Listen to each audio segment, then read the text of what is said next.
Hi and welcome to Magic Numbers. This is episode number 139, and today we are going to dive into the early data for foundations. Always my favorite episodes because people tend to watch them, so I know that I'm doing something productive for the humanity. And we're going to start with the preamble, and the preamble is blue being good favors top players. And there is a good reason for that, is that good players tend to do way better in blue proportionally than the lower win rate players. And we can look at this. This is the data that I did some time ago. I basically equilibrated the win rates for top players and the bottom players, although I did somehow seem to write platers. No, it's not platers, it's players. And calculate from the last 10 sets which of the players win more proportionally if you will equilibrate their win rates in a given color combinations. And one thing that you will see that top players were always doing better with the mirror decks. Bottom tier players were doing better with Boros decks. That means that if their win rate was 50%, the win rate of top players in the mirror was always higher, and the Boros players' win rate was always higher in the bottom tier. That, of course, still means that the top players were winning more with Boros and Demir because they win 10 percentage points more on average. But if you would equilibrate for the difference in skill, they even disproportionately win more with Demir decks. And the differences in win rates between top players playing Boros and bottom tier players playing Boros are less than the difference between the two groups. And if you look at all of those things, you see that any blue combination tends to favor the top players slightly more. Let's say they win 6 of the 10 formats more in Azorius. They win 7 out of the 10 formats more in Izzet. And the Simic was the only one when there was not such a big difference. There was actually 6 of the formats. The bottom players were having an edge in the Simic decks, and in 4, it was the top players. But if you look at the blue color pairs in general, it's 67% of the time the top players were winning more with those. And if you look at all color pairs that did not contain blue, it's only 21% of the color pairs in each of those formats was won more by the top players. So blue is the color that is most favoring the top players. And I think that blue is relatively good in foundations, which means top players are going to have a day out forcing blue because that also means that the bottom tier players don't pick the right cards for blue. The gameplay is much more difficult for them. And because of that, top players are going to have some kind of a sort of advantage by forcing good blue decks.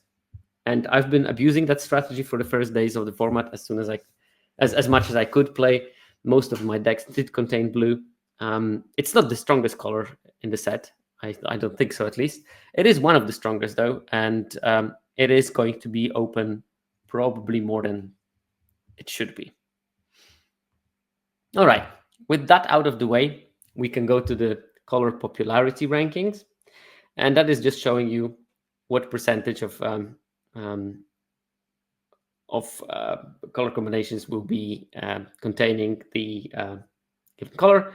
It basically means that 20% should be the average because there are 5 colors, and we can expect in a perfectly balanced format that every color is going to be played at around 20% level, while in reality it's never the case.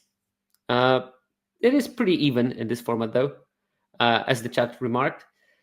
2 colors are drafted a bit higher, white and black.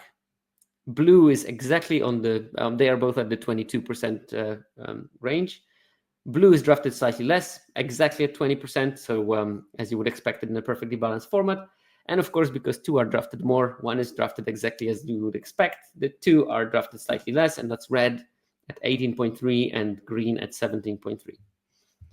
At least by the 17 lands users. Now, of course, these are not the numbers for the whole arena population. This is how 17 lands players are drafting, and of course, because they have a slightly higher win rate than the average, it means that's what people who are, in relative terms speaking, successful do in this particular format. When it comes to the win rates of those colors, The average win rate is 54.5, which is slightly lower actually than the average for the early format. Normally it will be around 55 and a half. And white is actually winning the most at 55.4. Then we have black at 54.8. Then we have red at 54.5 and blue at 54. And green is lagging behind at 52.7. So again, there are some differences. They're not huge, but normally when you look at the whole colors, those differences are not particularly large. I think that blue is always lagging early because blue decks take time to figure out how this should be built. And that's not going to be a difference in this set, I'm pretty much assuming. White, even though it's drafted a bit more, is doing really well, which makes me quite convinced that white is the strongest color combination in this format.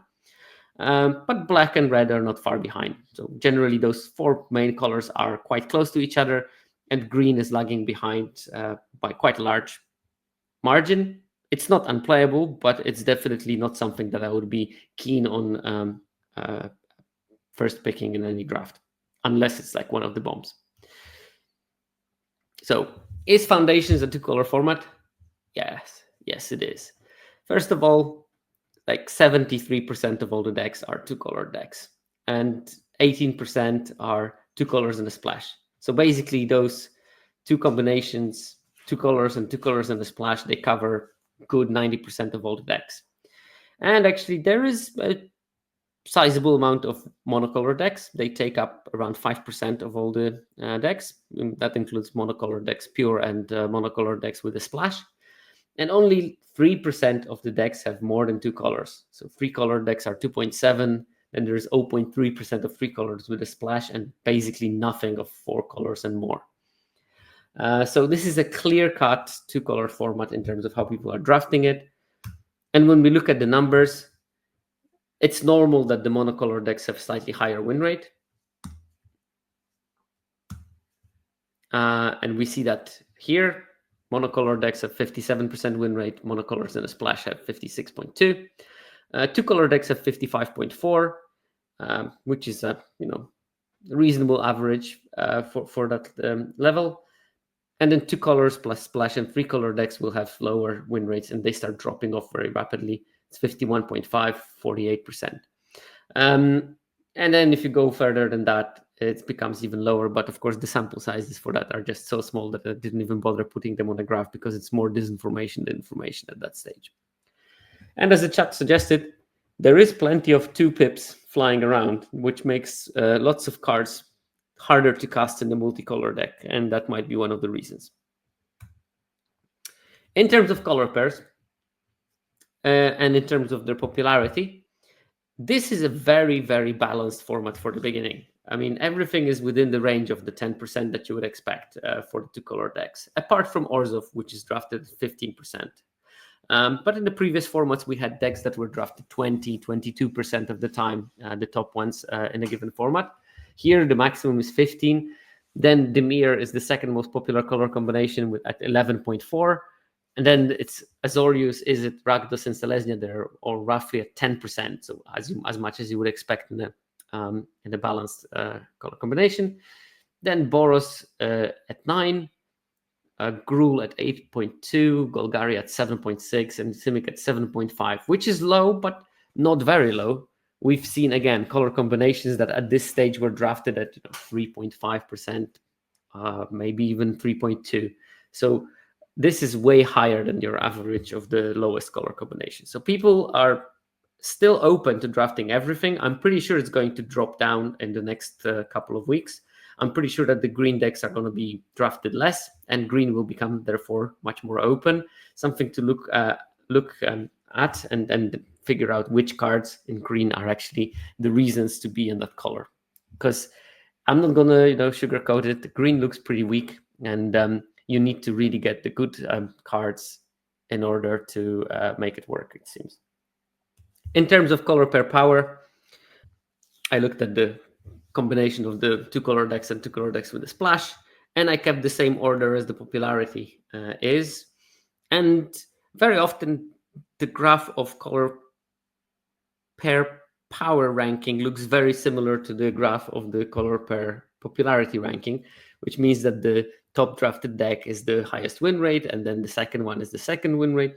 Here we don't see that strong trend actually. Yes, the Golgari and Simic are the two decks that are having low win rate and are drafted at the lowest rate, but Izzet is drafted quite highly, and despite that has a low win rate. Selesnya is drafted reasonably highly and has, despite of that, low win rate, while Boros is actually having a decent win rate but is drafted pretty low. So it's not perfect. Top winning archetype so far was Azorius, with Rakdos and Orzhov just behind it with 56.7, 56.4, and 56.1. Then we have the Boros at 55.7, Demir at 55, Gruul at 54.6. And then we have the four lagging decks, three of which are green combinations of Selesnya, Golgari, and Simic, and one is Izzet at 52.5. So a bit of a mess. People want to do Izzet things. It doesn't seem to work yet. I'm pretty sure that there is interesting Izzet decks to draft. But they will need some time figuring out and making sure that they're as streamlined as possible. And it also remains to be seen which version of Izzet deck is going to be the successful one. Is it going to be sort of aggressive version, or maybe it's control that Sam Black had a very good podcast on control Izzet decks in this format just this weekend, which I would highly recommend you to listen. Okay, with that, let's go to the colors evaluation. Before we move into that, I would, of course, like to thank my patrons for supporting the show. Just to mention, I got in one new patron last week. That's Razor Mace, so thank you very much for that. But, of course, there is more spots available for patroning me. There is no limit. There you go. Right, so at colors evaluation, I'm going to look at each color and talk about the best bombs, top commons, and top uncommons for each color. And the bombs, this time I took the level that I'm considering something to be a bomb as game in hand win rate of 61 or more. And not all colors had 3 cards that fulfill that criteria. Some had more than 3. And in that case, I just limited myself to 3. Some have fewer than 3. And then I just show you as much as crosses the threshold. In white, well, there definitely are 3 cards that cross that level. And number 1 on the list is Celestial Armor, which is maybe a slight surprise. It's an equipment for 3 mana with flash. When it enters, you attach it to the creature you control. That creature gains hexproof and indestructible until end of turn. And it also gets +2/+0 and flying. And the equip cost is 4 mana, which is quite a lot, including 1 white pip. But that card has been doing really well. I think that the fact that it gives flying is very powerful. The fact that it counters 1 removal spell is pretty strong. So still didn't have a play. It didn't have an opportunity to cast it. But also, quite fortunately for me, I think I still didn't have an opportunity to play against it, which I'm looking at the numbers. I'm quite happy that I did not. But anyway, don't sleep on this card. It is stronger than you might think. And if you thought that it was sort of meh, it looks like it's a real thing.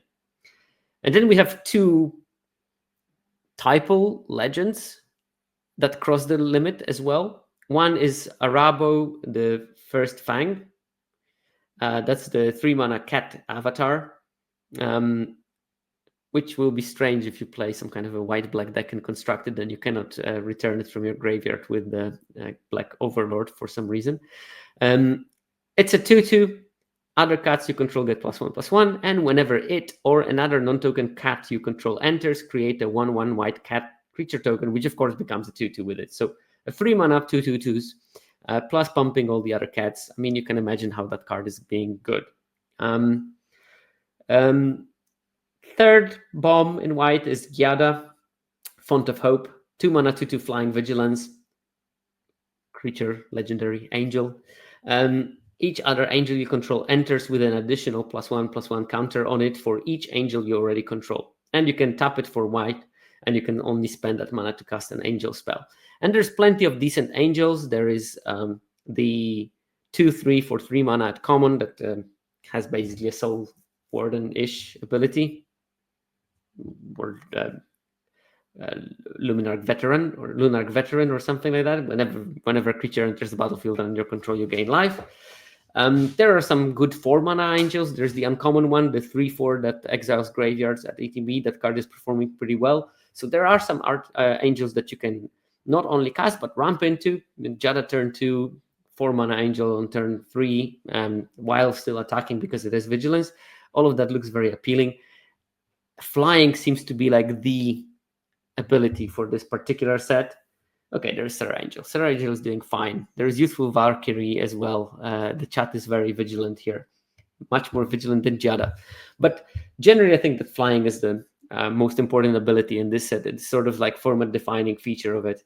I looked at the first day data, and in the top 10 best cards of the first day, 7 of them were flying creatures, which gives you some impression of how important flying is in this set. And some of them dropped down a bit since then, but some of them are still there in the top echelons, including all the best uncommons are the ones with flying. In terms of the top commons, Dazzling Angel is the top common in the data for now. The 3-mana Angel, 2/3 flying. Whenever another creature you control enters, you gain 1 life. That card is, well, they finally managed to push the 3-mana 2/3 flyer to the level where it becomes good at common. It took them some time because there's been several of those in blue, and they were all disappointing. Dazzling Angel just does enough, and is it probably in a color that is much more assertive and can push those flying damage much more efficiently. Then we have a Helpful Hunter, the 2-mana 1/1 cat. When it enters, draw a card.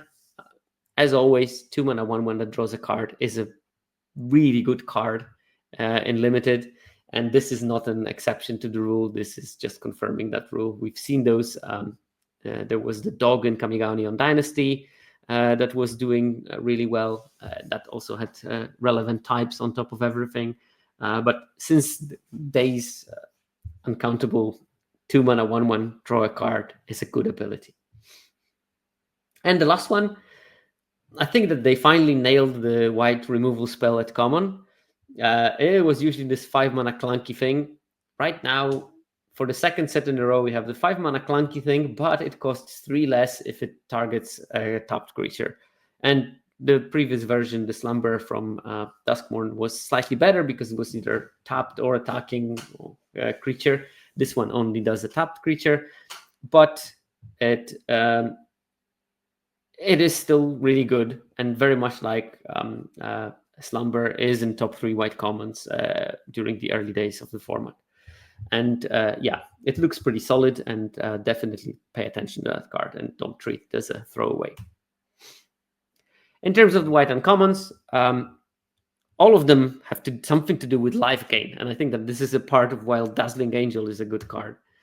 We have the Cat Collector. That's a 3-mana 3/2. When it enters, create a food token, and whenever you gain life for the first time during each of your turns, create a 1/1 white cat creature token. Now, obviously, it's going to be better with some life gain synergies, but it, I think, still works fine, even if you have like limited life gain synergies in your deck. I mean, it's basically a 3-mana 3/2 that will eventually give you a 1/1 because you will sacrifice that food. Just keep in mind to do it on your turn. It only works whenever you gain life for the first time during each of your turns, not during opponent turns. So don't fall into that trap by sacrificing the food end of turn and then being disappointed why you didn't get a cat for your effort. Number 2, we have Sunblessed Healer. It's a 2-mana 3/1 with lifelink, which is already great.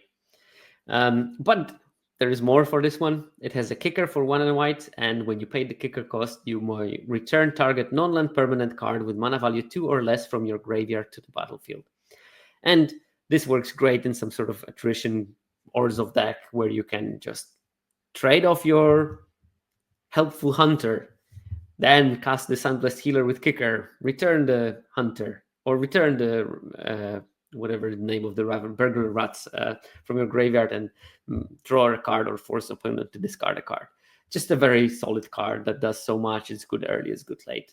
It gives you life gain on top of everything, so you can tap into your synergies and be happy about it. And the third one has slightly surprised me because there's plenty of good white uncommons. It's surprising that the 6-drop will be so high on that list, but it's the Guarded Heir. 6 mana. human noble. It's a 1/1 with lifelink for 6 mana, so clearly it must do something busted. And it does, when it enters it, you create 2/3/3 white knight creature tokens. So 7 of stats distributed across 3 bodies for 6 mana is a lot. And it does remind me of the Imperial Oath, even without the scry, and with maybe slightly better bodies. It makes up for that. It looks pretty good and has good numbers. So yes, there will be decks where it's going to be great, and you just find the right home for that. The 1/1 has lifelink, which is, yes, it's a bit strange that it has. It does work. I mean, it will give you those life gain triggers at some stage. So yeah. All right, let's move to blue. In terms of the bombs, we only have 2 that made my arbitrary cutoff line. The Curator of Destinies, 6 mana 5/5 Sphinx, can't be countered. It has flying, as Sphinges usually do. When this creature enters, look at the top 5 cards of your library and separate them into face down pile and face up pile. An opponent chooses one of those piles, put that pile in your hand and the other into your graveyard. So probably 6 mana 5/5 that can't be countered and draws you 2 cards, maybe 3, which is pretty neat. And there you go. The second one we have is Kiora, the Rising Tide. This one I had the pleasure of playing with, and I did make some 8/8s with it, because it does make 8/8s. It does require a bit of work, but if you play it well, you will get there. So first of all, it's a 3 mana 3/2 legendary creature, Merfolk Noble. When it enters, you draw 2 cards and then discard 2, and it has threshold. So basically, it makes 2/7 of its own threshold. Threshold, of course, meaning that whenever it attacks, if there are 7 or more cards in your graveyard, you may create Scion of the Deep, a legendary 8/8 blue octopus creature token. Now, it only makes it once. The second one, if she does, the second one will kill the other one because the legend rule will exclude them. Still not bad having a 3-drop that can make an 8/8. And as I said, I played with it, and I managed to make an 8/8. And it was the game that I won. But that deck was busted anyway, so I could have won with anything, really. It is a nice ability, though, and the numbers are good, so arguably it also works in the decks that were not as busted as the one that I was playing. In terms of blue top commons, and this is the lesson to all of us, Refute is the top blue common, and it is indeed a truly, truly powerful card. Refute is going to be a back-breaking thing. It's a 1 blue for an instant, counter target spell, draw a card, then discard a card. So basically a cancel with a loot attached to it. This card is great. It has a fantastic package to support it. It's so much better than cancel. You're right. I mean, so much better. The loot on it is just amazing. And, the loot will trigger some other things, like drawing cards triggers. It will potentially, on your turn, trigger the draw second card. On the opponent's turn, maybe it won't trigger it, but maybe you have something else, like a think twice, and you have 5 mana. You can refute something, then think twice, and you triggered the draw 2 card synergy on the opponent's turn. Countering is very good in this format. There is a package of this plus bounce spells plus return to the top of the library spells plus some draw plus some flash creatures that allow you to keep it up. And if they don't play anything that is useful for you to counter, you can still do other things and move on with your life. So it's not like sitting. Like the worst case scenario for a cancel is that you pass your turn with mana open, they don't play a spell, and you just wasted 3 mana. In this format, it seems like you can always do something at the end of the turn. Second best common is the Big Fin Bouncer, the 4 mana 3/2 mana warp. So it on ETB returns a creature an opponent controls to its owner hand. And third best is Think Twice. That's a 2 mana instant draw a card. It has flashback of 3 mana. Again, good package with the refute. Very close to that, there is the 4 mana return something to the top or bottom of the library and surveil one. So, the usual suspect of good blue commons are there. The bounce creature, the counter spell, the draw spell, and the put something on top of the library removal. In terms of uncommons, absolutely favorite card of mine in this format so far, the Mischievous Mystic. 2 mana for a 2/1 flyer. Whenever you draw your second card each turn, create a 1/1 blue fairy creature token with flying. I've made some absolutely sick things with it. In deck that when I had 3 of those, that deck did trophy quite easily. Card is really good. Just on the rate, 2 mana, 2/1 flying is good. And the fact that you make a significant number of the blue fairy creature tokens with flying while doing a thing that everyone loves the most, so drawing cards, that's just like so much gravy on that one. Then we have Feybloom Trick. 3 mana for an instant. Create 2 1/1 blue fairy creature tokens with flying. I do love fairy creature tokens with flying. And when you do, tap target creature an opponent controls. This is amazing. I mean, when you think about it, it's an instant speed wind drake, but instead of a wind drake, you get 2 bodies. And also at the same time, it does a good impression of the frostlings by tapping something on their turn. So yeah, like super sweet card. They have like a 4 power creature. You cast this, you tap it, you make 2 1/1s, you move on to your turn. Happy times. You can do it at the end of the turn. You can do it on your turn. Whenever it's more convenient for you, there's plenty of things. You can just create 2 random blockers during the attacks without tapping anything and then kill things through that. Just a super versatile card with a lot of power linked to it. And the third one, I really hope that I don't have to explain it to my audience. Micromancer is good. And it was good in DMU, and it's still good here. There are several really solid spells that it can find. That includes Stab, that includes Burst Lightning, that includes the forgot the name 1 mana cantrip from this set. So there's always going to be something you can find with it, because that's what Micromancer does. It's a 4 mana 3/3. When it enters, you may search your library for an instant or sorcery card with mana value 1, reveal it, put it into your hand, and then shuffle. Oh, it can find Eaten Alive as well, because for some reason Eaten Alive costs only 1 mana. So yeah, it's good. No to Tatis. You don't play it when you don't have targets. All right. That covers the blue. Let's move to the black. There are 2 bombs that crossed my limit. One is Liliana Dreadhorde General, another reprint, and still good. I played with it. Boy, is it fun to play with Liliana and watch the hapless opponent run around in circles trying to kill her.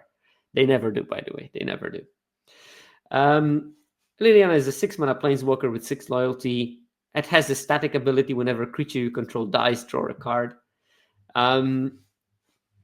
I had it on board with the 5 mana 5/3 that whenever a creature you control dies, you draw a card, and I almost milled myself by drawing too many cards. So yeah,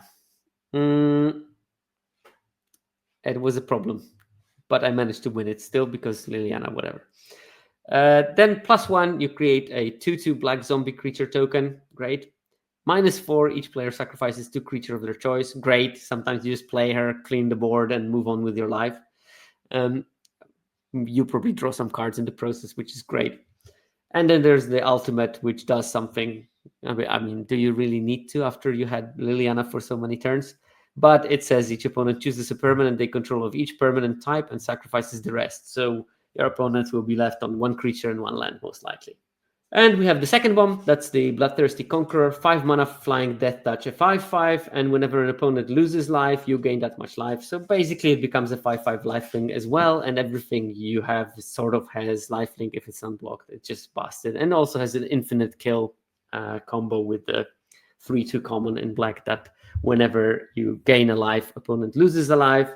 Which, of course, whenever an opponent loses a life, you gain a life. And then whenever you gain a life, opponent loses a life. And it spins until they go to 0. So happy times. In terms of the commons, black top common is Stab, but Bake into a Pie is very close to it. Both of those are premium, and please do pick them accordingly. Again, Stab is great with Micromancer, but it's also great without Micromancer. So you don't need to have Micromancer to pick Stabs quite highly. Bake into a Pie is working really well. You probably want to be a bit heavier on the black side in your deck in order to play it successfully, but that shouldn't be a drawback of your deck. I think that people don't pick it as highly as they should, and maybe don't put it in their deck as much as they should. It's worth it. And then the last one is a bit of a surprise. Infestation Sage, 1 mana, 1/1 elf warlock. When it dies, create a 1/1 black and green insect creature token with flying. It's just a good sacrifice fodder, chump blocker, small grindy thing. Creates this evasive 1/1 flyer, which is also great. Yeah, like a good package. It does a lot for 1 mana, honestly. In terms of the uncommons, number 1, I was a bit surprised by how high this is. I knew that it's a good card, but I didn't know it's so good. It's Vampire Gourmand. It's a 2 mana 2/2 vampire. Shocking for a Vampire Gourmand that it's a vampire. Whenever this creature attacks, you may sacrifice another creature. If you do, draw a card, and this creature can't be blocked this turn. So yeah, I mean, a good curve out would be turn 1, Infestation Sage, turn 2, Vampire Gourmand, attack, sacrifice the Infestation Sage, make a 1/1 flying insect, draw a card. This one is unblockable. Happy times. So number 2 in terms of the black uncommons is Infernal Vessel. It's a 3 mana for a 2/1, and that basically is it, apart from the small detail that when it dies, it comes back as a 2/1 demon with 2+1/+1 counters on it. So a double use creature. It's quite a good rate for that, because you pay 3 mana for it, you get a 2/1, which is bad. 2/1 dies, becomes a 4/3, and 4/3 for 3 mana is already good. And you already managed to trade off your 2/1 for something, like, for example, sacrificing it to Vampire Gourmand, because I think that those two are really close friends.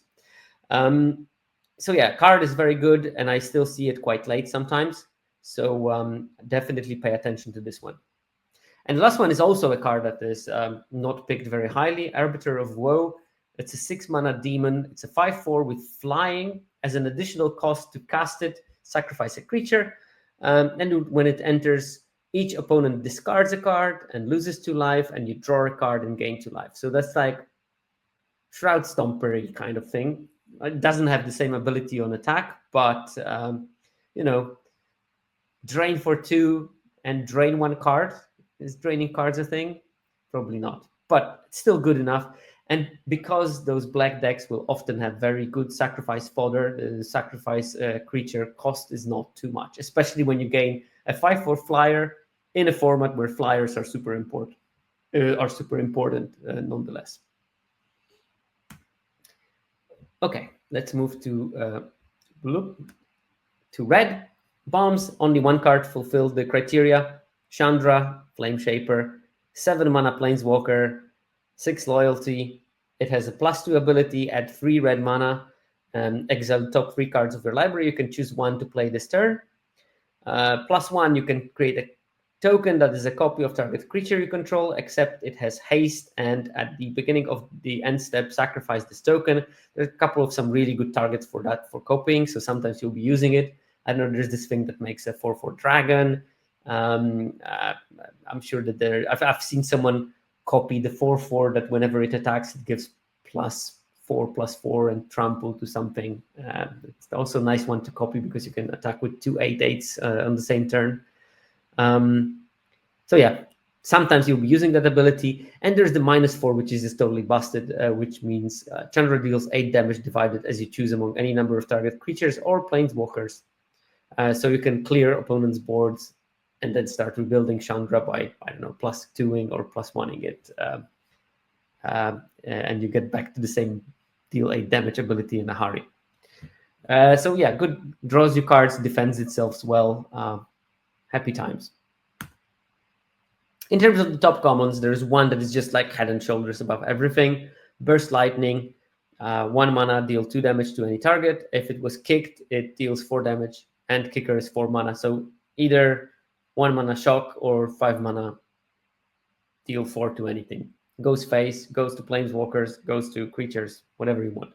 Also, 1 mana, Micromancer's searchable, so fun times.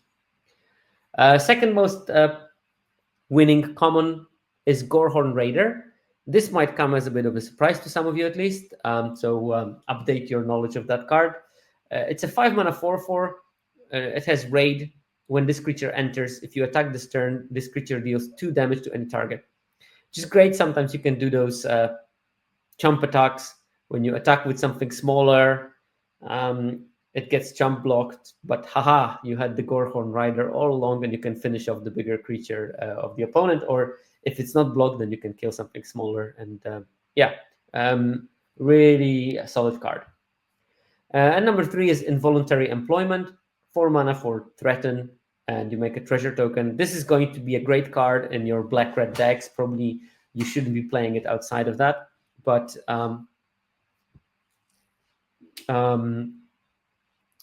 yeah,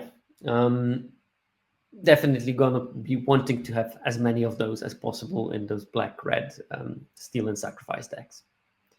Ice Prophet in the chat notices that Gorehorn Rider gets a small boost with the new combat because you can divide the damage efficiently with Gorehorn Raider in mind as your creature becomes blocked, because you, of course, don't have to set the order of the blockers anymore. You can just assign it as you want within your rulings.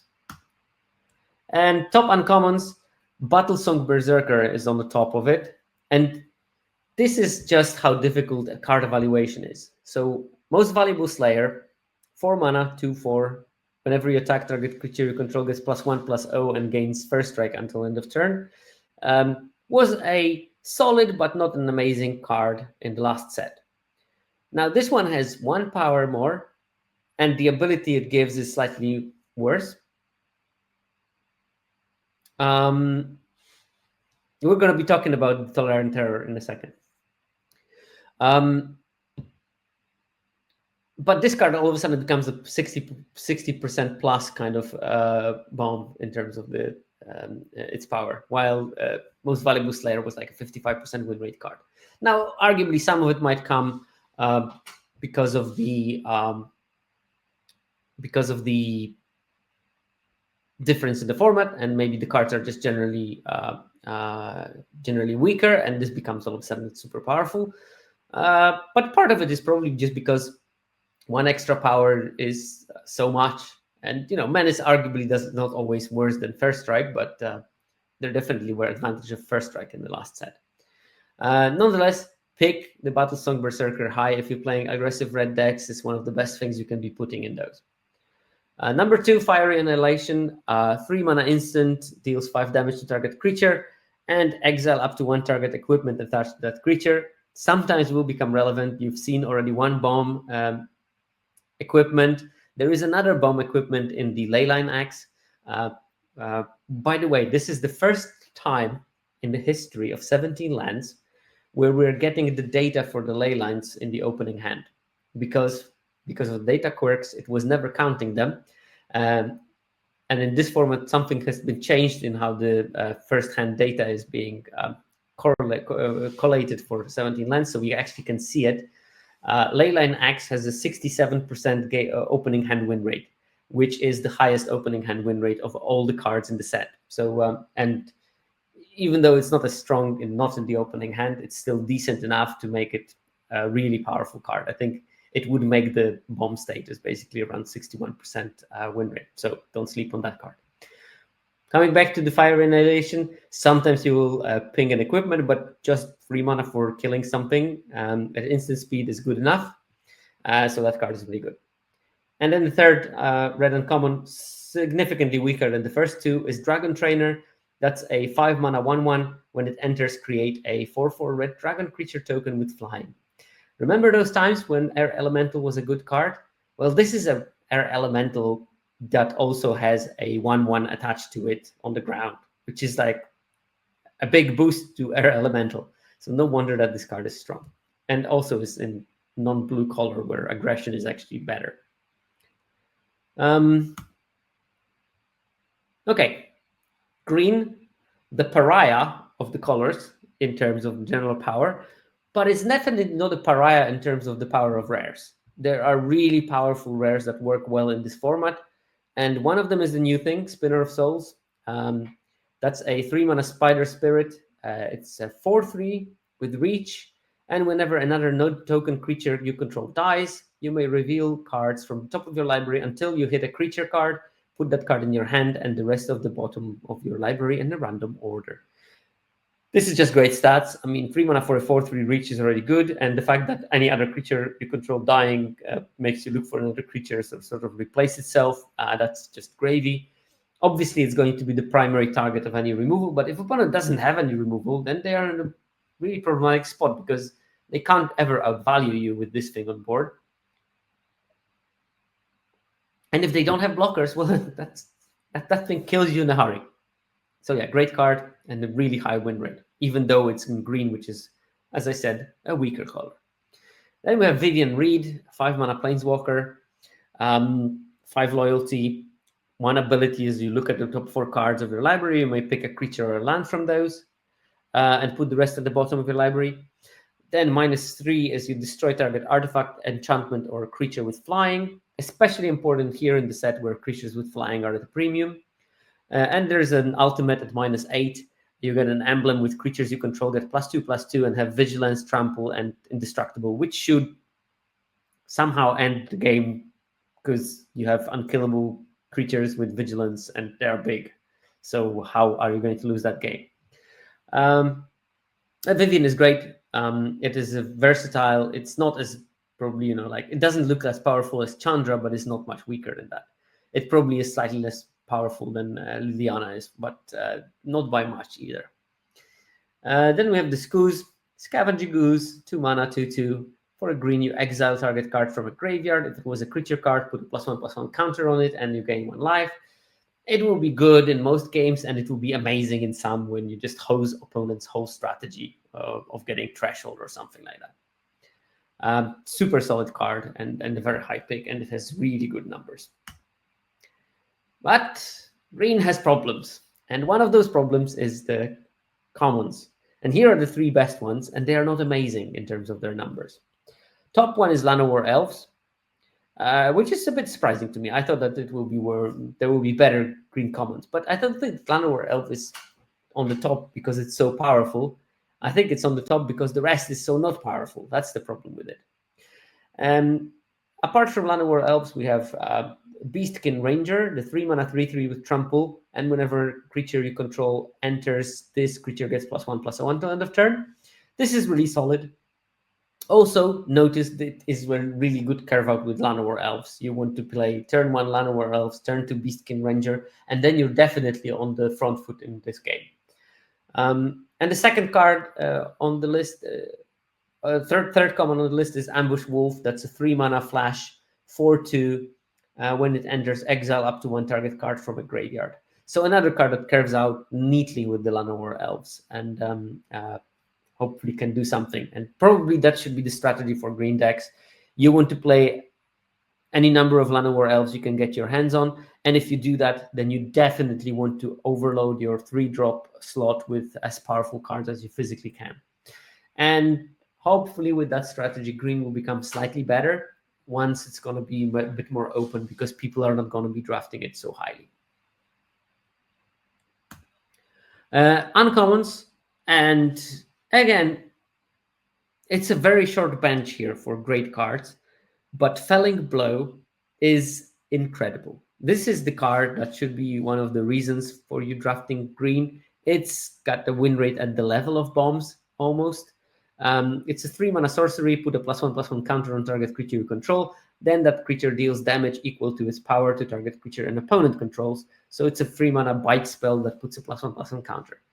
Not as good as Clear Shot would be because it's not an instant, but it leaves the +1/+1 counters, which is not nothing, albeit at sorcery speed. Still, it has amazing numbers in every archetype that you can possibly find, and yeah, it's really solid. Then we have Elvish Regrower, which is really behind Felling Blow. It's a 4 mana 4/3 Elf Druid, 2 green pips in the cost, which is important. When this enters, return target permanent card from your graveyard to your hand. Solid, but again, really far behind Felling Blow in terms of win rate. And last, we have Mild-Mannered Librarian. Green for a 1/1 human, but for 4 mana, you can flip it into a, well, you don't actually flip it. It becomes a werewolf without flipping. You just have to imagine that it transformed into a werewolf. But it's you put a +2 +1 +1 counters on it, and you draw a card. Can only activate that ability once, so you flip it once by paying mana, which I think is a neat way of making werewolves. Maybe next time we go to Innistrad, they will sort it this way without having to, I don't know, trace day and night for the rest of the game for no apparent reason. Then multicolor bombs. There's several of those that meet my criteria. 3 top ones are Alicia, Who Laughs at Fate, 3 mana, colorless, black and red for a human warrior legendary creature. It's a 2/2 with first strike.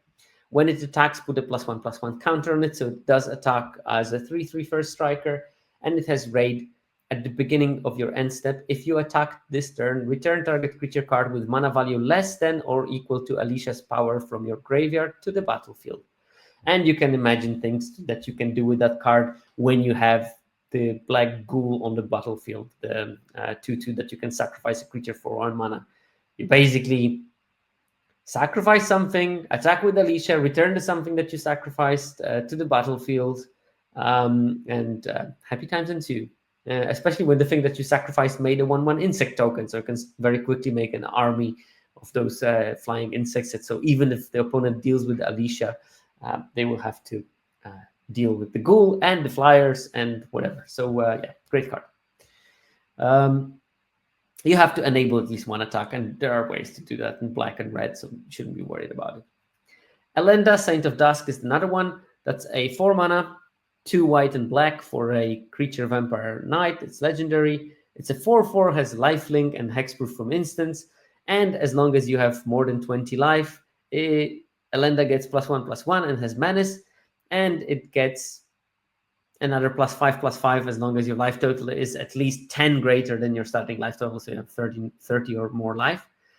And let me know if you manage to make Elenda into a 10/10 lifelinker with menace. But I'm pretty sure that you can make her into a 5/5 menace quite easily, and a 4/4 lifelinker with not killable by any instance is already good enough. Oh, well, already people in the chat managed to make her into a 10/10. Must feels nice. Oh, multiple people in the chat managed to make Elenda a 10/10. So as you can see, on the small sample of 37 people watching this stream right now, 2 have made it, which means that it's not that difficult to make her into a 10/10. Because there's already some other life gain synergies in Orzhov, I guess. It's even funnier when she becomes a 10/10 during combat. Yeah, must be. Because, no, I don't know. I don't know how it will work. Don't ask me about layers, ever, please. Last one we have on the list is Zimone, Paradox Sculptor, 4 mana, 2 green-blue for a human wizard, legendary creature. It's a 1/4. At the beginning of combat on your turn, put a +1/+1 counter on each of up to 2 target creatures you control. That includes herself, so you can make her into a 2/5 instantly, and something else is bigger, or you can make other creatures bigger depending on what your board state is. And green-blue tap, you double number of each kind of counter on up to 2 target creatures and/or artifacts you control. Yeah, that's pretty strong abilities. Just on the basis of it, it puts like a 3/6 stats for 4 mana already, and when it continues to be alive, opponent is just going to be completely drained in value from your sides, and they will never be able to compete with that. First time you use Zimone, you probably distributed something like 4 counters on those creatures already, so you double that, very quickly comes out of control.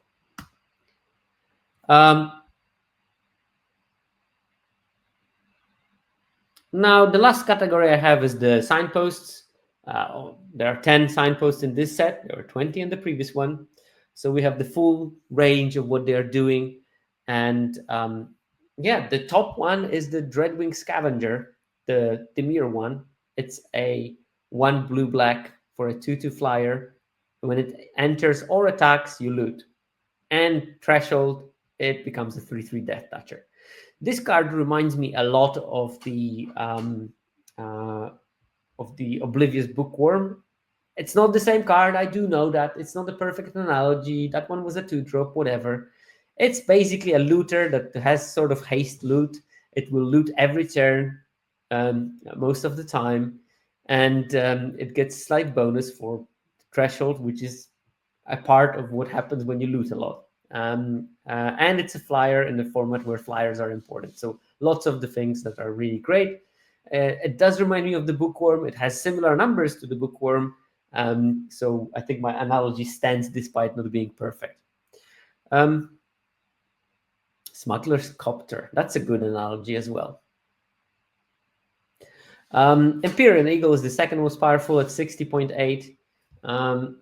Imperial Eagle is just a 3-mana Azorius 2/3 flyer. It pumps all the other flyers by +1/+1. Great card, and it works because in this format, all those little fairies become a 2/2s, and lots of things get pumped and whatever. The one that did surprise me, and I already see in the chat, it does surprise the chat as well, is the Perforating Artist, the Rakdos signpost. It's a 3-mana 3/2 Death Toucher, and it has raid.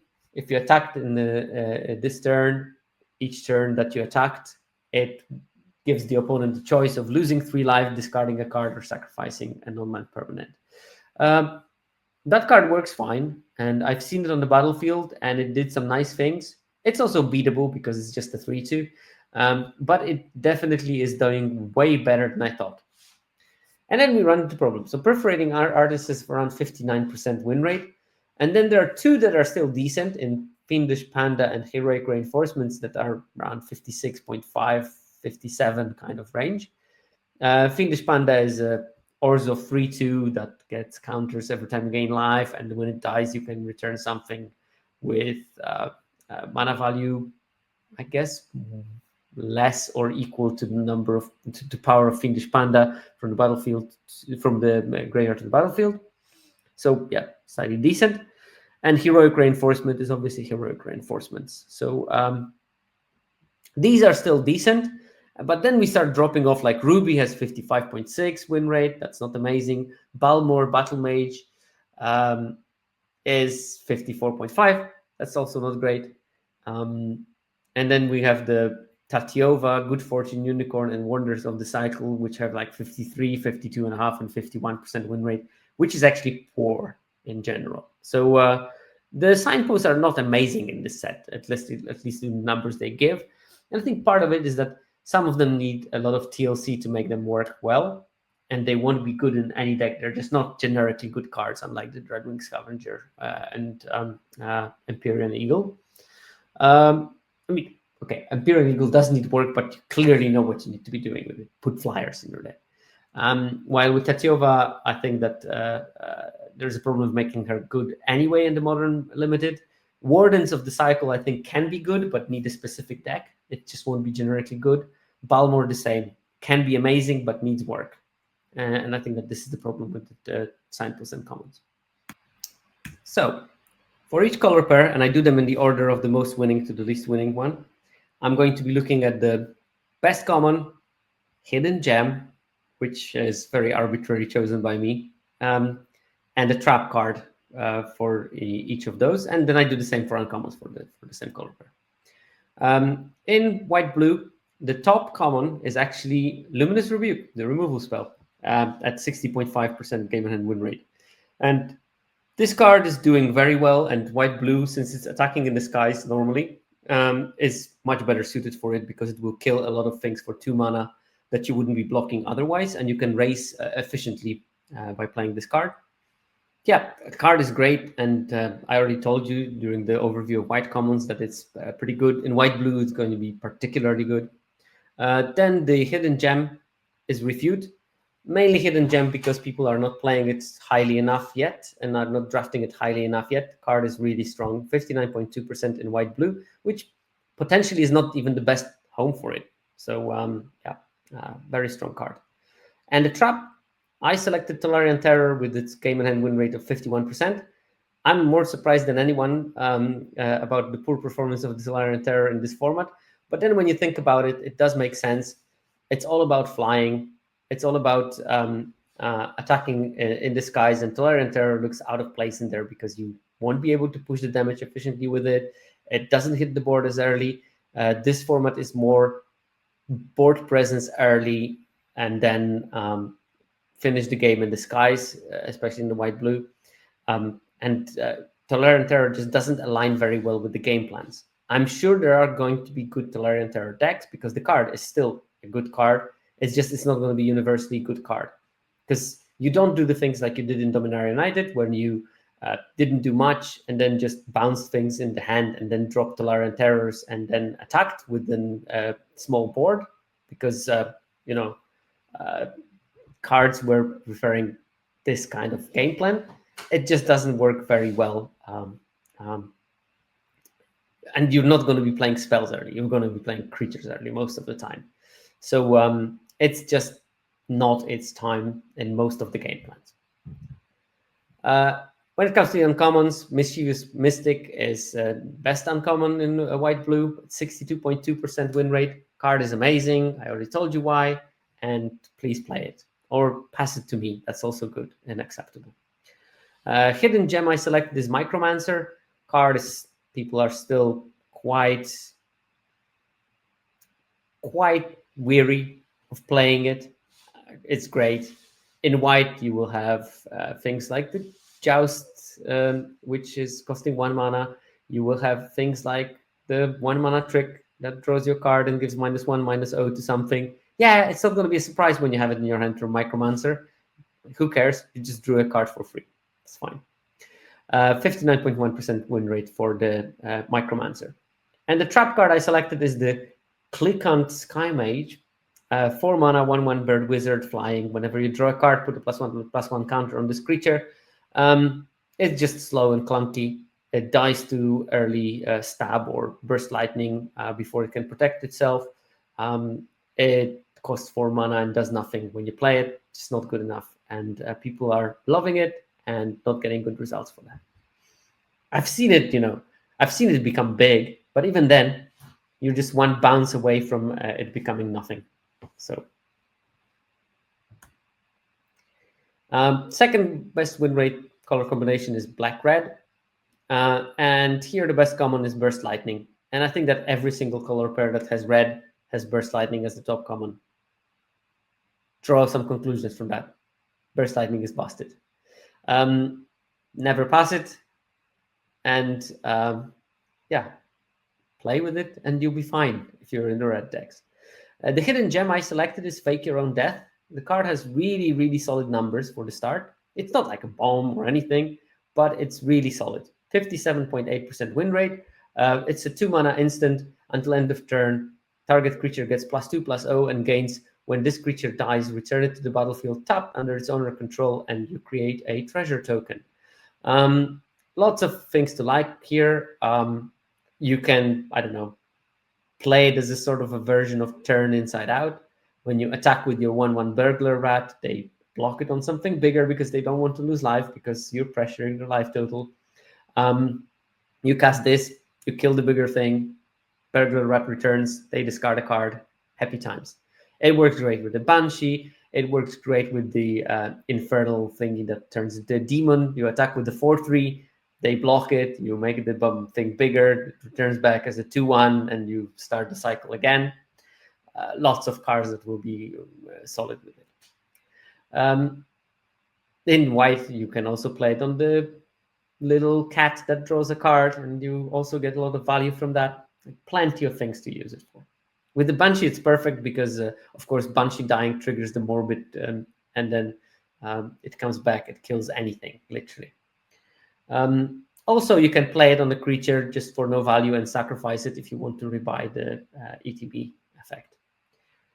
Goblin Surprise is the trap that I selected. 53.2 is not terrible, but it's not amazing, and people are playing it way more than they probably should in this particular deck. Probably the idea there is, okay, we're playing Sacrifice deck, we want to have Sacrifice fodder, but those 2/1 red goblins are not good enough, I think, for what it does. You will have some decks where it's going to be probably good, but it doesn't just match up with all the other cards. In terms of the uncommons, Vampire Gourmand, unsurprisingly, is the top uncommon. I told you it's the top black uncommon already, and in the sacrifice deck, it seems to be particularly good, 61.5% win rate. Hidden gem I selected is the Battlesong Berserker. This card, as I said, is really good, much better than the Most Valuable Slayer was in its format, 60.5% win rate. It just makes all your small clunky creatures really solid threats that can push some damage through. And the 3/4 body, it will attack as a 4/4 menace if you only have this on board, which is just really strong for 4 mana. The trap card I selected is Reassembling Skeleton. I was shocked that it's an uncommon. My brain didn't even register it as an uncommon when I was looking through the spoiler. I just thought it was a common. Card is just not good. It's just so clunky. You just spend so much mana to spin the wheels of doing nothing. 52.6 sort of shows that my evaluation of the card was right initially. But people love playing Reassembling Skeleton. I don't know, somehow this ability appeals to them. And it probably should not. There. White-black is the third color combination. Best common in this is Helpful Hunter. 2 mana, 1/1, draw a card. Solid. For the hidden gem, I selected Squad Relier, mainly because it surprised me how high it is. 57% is decent. It's not, again, amazing, but it's decent. That's the 4 mana, 3/4, and it has a 3 mana ability. You look at the top 4 cards of your library, you may reveal a creature card with power 2 or less from among them and put it in your hand. Put the rest of them on the bottom of your library in the random order. I guess that some of the white-black grindy decks will have many cards with power 2 or less, and the games will go long enough for you to start using the ability and accrue value through that. Again, I don't think that it's going to be universally good in every single version of the white-black deck, but the people who started putting it in theirs, they seem to have found some kind of success with it. So it's worth at least watching it. I'm pretty sure that those numbers for the cards for this card are going to drop down as the format progresses, but it probably still is worth to play it in a couple of decks and seeing how it works and not discarding it without testing, as I'm sure some of you, including myself, probably would have done without seeing those numbers. And the trap I selected, Sanguine Siphoner, 2 mana for a 1/3. Whenever it attacks, drain 1. People love playing this card again, and it just doesn't have good enough numbers. I think that you should be careful about how you play that card and when you include it in your deck. Maybe some decks where life gain synergies are absolutely essential, you can play it, but you probably would prefer to play other cards instead of it. In terms of the uncommons, Cat Collector is the Mischievous Mystic for white-black. 3 mana, 3/2, makes a food at ETB, and whenever you gain life during your turn, you create a 1/1 white cat creature token. Makes a lot of nice things for that deck. And, in some of those, every single turn, you will get a 1/1 cat on top of everything. And, with Dazzling Angel thingy, it just makes a cat instantly when you cast it, and then you gain 2 life every turn because you will cast a creature that makes a cat automatically. It's just beautiful. And the 3/2 for 3 is not my favorite stat line, but when it comes with other bodies, it all of a sudden becomes relevant. Hidden gem I selected is the Arbiter of Woe, because it has 61.6% game in hand win rate, and it's still not picked high, that high, so you can get it slightly later. This should be your one top end card in the black-white decks, and it looks pretty good. A trap, again, Reassembling Skeleton. People still love playing it in the white-black as well, even though it has like 52% win rate, which is not impressive at all. Then we have the white-red top common. Believe it or not, it's Burst Lightning, 59.2. Yeah, every red color combination, I think, has Burst Lightning as the top common, which just shows you how powerful this card is. Dazzling Angel is the hidden gem I selected because it has decent numbers, 57.3, and you might not think that this is a white-red card. Well, it seems like it's doing absolutely fine in white-red as well. You don't have to have too much white life gain synergies for the card to be good. It's just good in racing as well, because you will be playing creatures in those white-red decks. Trap I selected is the Fanatical Firebrand, 1 mana haste, 1/1, and you can tap sacrifice it to deal 1 damage to any target. And it just has very mediocre numbers of 52% game in hand win rate, and probably should be played sparingly. In terms of the white-red uncommons, the top one is the Battlesong Berserker. Yet again, we're talking about this creature. It's particularly good when you want to be attacking, and white-red seems to be wanting to do that. 59.2% game in hand win rate. Gem I selected is the Angel of Finality, because people don't play it in white-red, and it has not amazing, but decent numbers. But generally on uncommon level, white-red does not have like amazing cards to be putting in their deck. But yeah, Angel of Finality, 4 mana, 3/4 flying angel. When it enters exile graveyard of target player. So yeah, solid stats for the card, and plays well with the attacking theme. You know, if you have the Battlesong Berserker with it, will attack as a 4/4 menace flyer, for example. Trap, Brazen Scourge, 1 red for a 3/3 haste gremlin. It only has 52.4. Like, the card looks solid, but the cost is a bit restrictive, and it doesn't have good numbers. So I thought it was worth mentioning it, that it is not going to be, you would expect this card to have like 57, 58% win rate. It's not one of those. Well, best common is Stab. Surprising to not many. 60.9% game in hand win rate. Stab, of course, black mana for an instant. Target creature gets -2/-2 until end of turn. So it's like a removal / combat trick. Does a lot for 1 mana, and is great. Also, good Micromancer target. Then we have the hidden gem in Infestation Sage, mainly hidden because I think people don't think that it's going to be good in Dimir. They will think, oh, maybe it's going to be good in black-green and maybe in red-green when you can sacrifice it, and blue-black is not supposed to be having those kind of creatures. Still is good in that 58.8% game and hand win rate. It's good also in Dimir decks. Trap I selected is Erudite Wizard, 3 mana for a 2/3. When you draw your second card each turn, put a +1/+1 counter on this creature.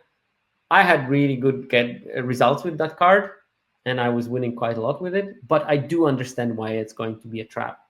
It requires really a specific deck to make it shine, and most of the decks in the mirror space are not going to be that deck, so you're not going to be happy playing it. But the first thing is that on turn 3, it's just not a very impactful play. But yeah, if you have the right deck, it can be good, so don't discard it completely, but just make sure to understand that this is not a universally strong card. In terms of uncommon, we have the Dreadwing Scavenger, the best uncommon in the set. So clearly it's the best uncommon in its color combination. 1 blue, black, for a 2/2 flyer, mill on enter and attack, and becomes a 3/3 Death Toucher when you have Threshold, which it enables quite efficiently. Hidden gem I selected is a Micromancer in blue-black, 62.5. And I'm pretty sure that it has something to do with Stab being in this particular deck at common. So Micromancer, just great in this deck. 62.5 is a lot of win rate, even if we're talking about game in hand. Trap I selected is the Rune Sealed Wall. People play it, and it only has 52.3% win rate. That's a 3 mana 0/6 defender wall. You can tap it to surveil 1, which is neat. Surveil is a neat ability, but I think that the 0/6 body doesn't do anything. It would have been so much better if it was like a 1/5, but it's not. Unsurprisingly, Burst Lightning is the best common. 58% win rate, roughly. Yeah, same rules apply as to any kind of other red deck. Burst Lightning is just a very good card, and it's universally good. Absenta I mentioned also. Eaten Alive also costs only 1 mana, so it's good with Micromancer in those Dimir decks. Why not? The hidden gem I selected for red-green is the Sower of Chaos, because that card has decent numbers. Like 56.5 is just like 1 and a bit percentage points lower than the Burst Lightning, which is busted.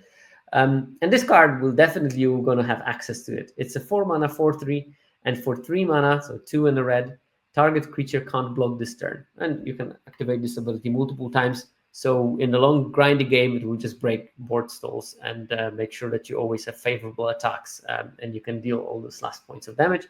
Moreover, it does have 4 power, which will play with some synergies that you have in the deck. So it's very much like the white thing that I talked about when I was talking about Orzhov, the Squad Rallier. It's sort of like its twin from another color. Squad Rallier was better than we thought in white-black, which probably wants to do attrition things, and this allows you to draw extra cards and out-attrition your opponent. Sower of Chaos is doing the same for aggro when it manages to push a lot of damage late in the game by stopping your opponent from blocking with important creatures. Trap I selected is Grow from the Ashes. Red-green does have a tendency to be looked at as a ramp deck. I don't think it's a traditional type of a ramp deck in this format. I think instead of a ramp, it's more like turn 1 Llanowar into a 3-drop into a 4-drop kind of ramp deck, where you want to ramp, but you want to ramp on turn 1 and then drop your 3-drop and the 4-drop earlier and then move on. It's not the kind of a ramp deck when you want to go from 3 mana to 5 or from 5 mana to 7, something like that. It's not that type. Grow from the Ashes is truly atrocious numbers at 46.1% game in hand win rate, and it's just not there in terms of the numbers. That's really, really bad, and it's being played quite a lot as well. So people want to play the Grow from the Ashes. It just doesn't give the results, and maybe some of it comes from the fact that people who play Grow from the Ashes also splash, and splash decks have lower win rate in this format. So that might be part of why it's bad, but it won't explain the full 10 percentage points differences between this and Sower of Chaos, which is arguably not a bomb. In terms of the uncommons, the Felling Blow, 3 mana for a sorcery, put a counter, something bites, 59.5, which is a high win rate for this color pair. It's really good. And most of the green color combinations, this is going to be the top uncommon. So it's a class of its own in terms of the green cards. Hidden gem I selected is this Mild-Mannered Librarian, the 1-drop that can turn into a 3/3 werewolf and draw your card for 4 mana. It has a 57.1% win rate, which is solid. It's something nice to play on turn 1, maybe do a couple of points of damage, then convert it to something bigger, draw a card, and continue jamming. Trap Overrun I selected as a trap. It only has 50.9% win rate, and it's just not the deck for it. It's not how this deck wants to be playing. It wants to be playing a couple of middle-sized creatures rather than spreading a wide board where Overrun would be the most impactful. And I think that's the problem with Overrun in red-green specifically.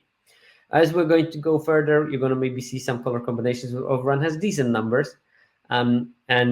Next week, when I'm going to be looking at specific homes for each card, we're definitely going to look at Overrun's position in each format. Okay, white-green. Top common in white-green is Banishing Light, 56.5, which is not impressive. Which means that at common, this archetype has issues. I selected Fleeting Flight as the hidden gem. It's not particularly hidden, but it's played relatively low. It goes relatively late, so maybe you can identify that this card is half decent in this archetype. 55.1% game and hand win rate, so not terrible. It's a 1 mana combat trick, another thing that Micromancer can find, but not in white-green. Put a +1/+1 counter on target creature. It gains flying until end of turn, and you prevent all combat damage that would be dealt to it this turn. Not by it, just to it. So it will survive the combat and potentially win it, including killing first strikers or death touchers. Trap card I selected is the Dwinnen's Elite. That's a 2-drop. It's a 2/2 elf for 2 mana. When it enters, if you control another elf, create a 1/1 green elf warrior creature token. And also the Heir Apparent is in the same category. Those cards seem to be underperforming in this format because of the difficulty of triggering this extra token ability. They very often will become vanilla 2/2s, which is not a great card. And I think that that's the problem that Twin Elite has in this format. Because if you play it late and it does make a counter, well, you probably played it at the stage of the game where 2/2 is not impactful, even if it comes with a 1/1 to support it. White green. Uncommons, Sunbless Healer is the top one, 58.8% win rate. We talked about this card. 2 mana, 3/1 lifelink is already good. The kicker is making it even better. Hidden gem in this particular archetype is Overrun. From trap to a hidden gem very quickly. It doesn't look like a in red-green. So this is to say Overrun is doing much better in a deck that wants to be playing small creatures and making a wide board rather than playing maybe bigger mid-sized creatures and overwhelming the board with the size rather than with the quantity of creatures. So yeah, Overrun doing reasonably well here. Trap I selected is Reclamation Sage. It has a reputation from Constructed from years ago, and it just doesn't live to the Modern Limited. It only has 48% win rate. Reclamation Sage, of course, 3 mana for a 2/1. When it enters, you destroy target artifact or enchantment. And yes, sometimes you will destroy a very impactful enchantment or an artifact, but if you look at numbers, it means that more often than not, it's just going to be a liability. And maybe, people don't play well with it and just put it on board too early without any value. I've seen that in my FNM when people are just playing it, destroy a food token just to get Banishing Light a couple of turns later. But maybe also it's not worth to keep it in your hand, because what's the benefit of a 2/1 on turn 7 when it destroys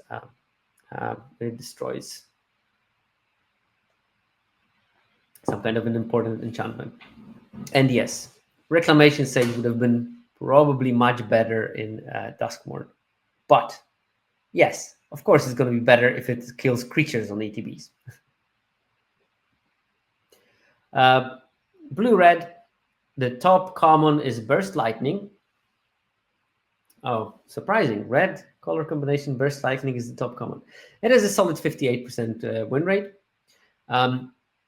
Still good, especially in the archetype that allegedly cares about spells. The hidden gem I selected is the Fanatical Firebrand because it was really bad in where was it bad? In white-red, but somehow it's doing pretty well in blue-red, which I don't know how to interpret it. I might interpret it that in blue-red you want to have actually a moderately wide board and then finish off with the making goblins trumpet blast thing.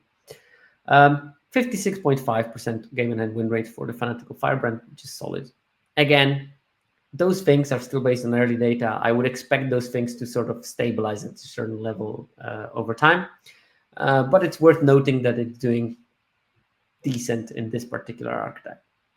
The trap I selected is the Firebrand Archer. 2 mana, 2/1. Whenever you cast a non-creature spell, it deals 1 damage to each opponent. Only 49% win rate.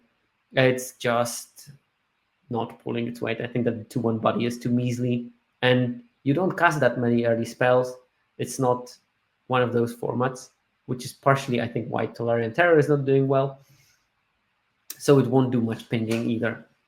Potentially better when you have Hidetsugu Second Rights in your deck. Just make sure to cast your Hidetsugu Second Rights when opponent is at 11 when you have Firebrand Archer. Otherwise, you will run into trouble. In terms of the uncommons in blue-red, Fiery Annihilation is the top one. 3 mana to deal 5 damage is good. Sometimes you will snipe an equipment, which is even great. 59.4% game in hand win rate, solid. For the hidden gem, I selected Spectroid Sailor. I don't think that it's hidden for many of you, but it still sees lower play rate, and it's getting picked low on Arena, which means that at least some people don't know that the card is busted. If you didn't, now you know. The card is busted. It does so much. You can play it at instant speed, so it fits in your all instant spells package. It will draw your cards late in the game, also at instant speed, which allows you to keep up the counter spells. And if opponent doesn't do anything, you always have ways of spending mana for some kind of beneficial goal. It pings in the air, fantastic. Play that card often. And I'm pretty sure that most of the people who listen to my podcasts, who watch my stream, know that, but not all of you. So I decided to put it in as an information. Trap I selected is Etherize. 4 mana instant, return all attacking creatures to their owner's hand. 48%. It's clunky. It has so much lower win rate than the 4 mana return one creature onto the top or bottom of the library, depends on the choice of the opponent, and surveil one. So much worse. And it does sell a dream. It's just that this dream is usually not going to come to the fruition. So yeah. Again, I would highly recommend you the Sam Black seminar from a couple of days ago, where they talk about Etherize in some of their blue-red control decks, and how a lot of looting allows you to play a card like that is going to be pretty bad most of the time, but you can actually loot it efficiently if you find it that it's not the game for it. But yeah, in general, it's not a great card. It's much weaker than you might think it is. Blue-green. We're getting to the bottom of the barrel. One of the 2 worst archetypes. Simic is back to its origins of being unplayable. And again, I'm exaggerating. It's definitely not unplayable. And I'm pretty sure that there's going to be interesting builds of Simic as the format progresses when green becomes more open. I think that there are some interesting potential for like blue-green spells aggro. And we're going to see how that one works. Best common, Big Fin Bouncer, 4 mana Mana War, 57.8% win rate. And yeah, solid, very solid. It indicates that blue-green might be want to playing some sort of tempo-y gameplay. Hidden gem I selected is the Lightshell Duo. We played with that card very recently in Bloomborough. It's just 4 months that passed, 3 months that passed since we were playing with Lightshell Duo in the main format. Now it's reprinted, and it's, I think, arguably better in Foundations than it was in Bloomborough. I loved playing it in Bloomborough already. I think that the card is solid. The Surveil 2 that it provides you with when it enters is powerful. It can become big. It can become a good obstacle that opponent cannot attack into you and then start swinging on its own and become a big threat. 56.6% game in hand win rate. That's solid for this particular archetype. Trap I selected mainly because of how much is being played in the archetype is Gnarled Colony. 2 mana, 2/2 that you can kick, and then it becomes a 4/4 with trample because you put 2 +1/+1 counters on it, and each creature you control with counters has trample.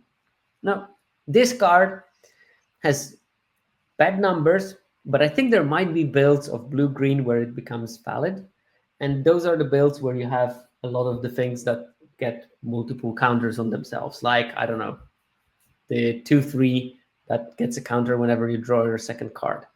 There may be some kind of a deck like that that focuses on the draw second card synergies, and Gnarled Colony provides trample to all those big things that can be chumped for days. In terms of the uncommons, Felling Blow, again, best uncommon, 59%. And Micromancer is the hidden gem. Yeah. Again, because people don't play Micromancer enough.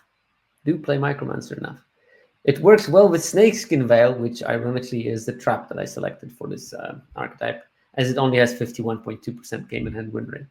I don't know why Snakeskin Veil is doing so badly in this one, but it does. So it would be worth investigating why is it underperforming. Okay, last, and in this particular case, least, Black Green. Another deck that I think will need some work and can be better than it is right now. But as is being played right now, it doesn't go very well. So first of all, best common is bake into a pie with a measly 56% game and hand win rate, but still good. Obviously, it's just the color combination doesn't work very well. I selected as a hidden gem the Soul Shackled Zombie because it was almost not played in this color combination, but it has solid numbers of 55.4. It's a 4-mana 4/2. When it enters, exile up to 2 target cards from a single graveyard. If at least one creature card was exiled this way, each opponent loses 2 life and you gain 2 life.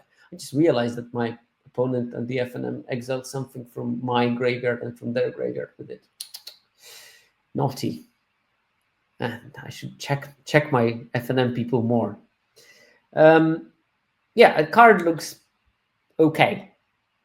I mean, I probably don't think it's going to be the thing that makes black-green into the top contender, but you probably want to consider playing it when you play black-green. And also in other black combinations, it can be good. Gaining 2 life, draining for 2 is always a useful thing. And there are some decks where Graveyard Hate is a useful thing to have. Like for my opponent, who exiled a spell from my graveyard with Flashback and a creature from theirs to drain me, which they couldn't have done. I won that game anyway, so. Gnarly Colony is is a trap again. Only 51.2% game in hand win rate in this deck. I think that the standard for a 2-drop has moved on, and being able to cast something as a vanilla 2/2 does not cut the mustard anymore. Best uncommon, Felling Blow again. 4 black color combinations. In all 4 of them, it was the green card that was the most powerful uncommon, and it was every single time the Felling Blow, which makes me think this card is really, really strong. And that's why I told you that the card is very strong. Still only 58% game in hand win rate because the archetype is poor. Arbiter of Woe is the hidden gem. 6 mana 5/4 flyer with sacrifice things will trigger some morbid whatever. Still good. And the trap I selected is the Needletooth Pack, which is played a lot in this color combination and has pretty bad numbers of 50.8. And I've seen those games where it was actually good. I've played against it, and it being good in that particular game for my opponent was the game-defining feature.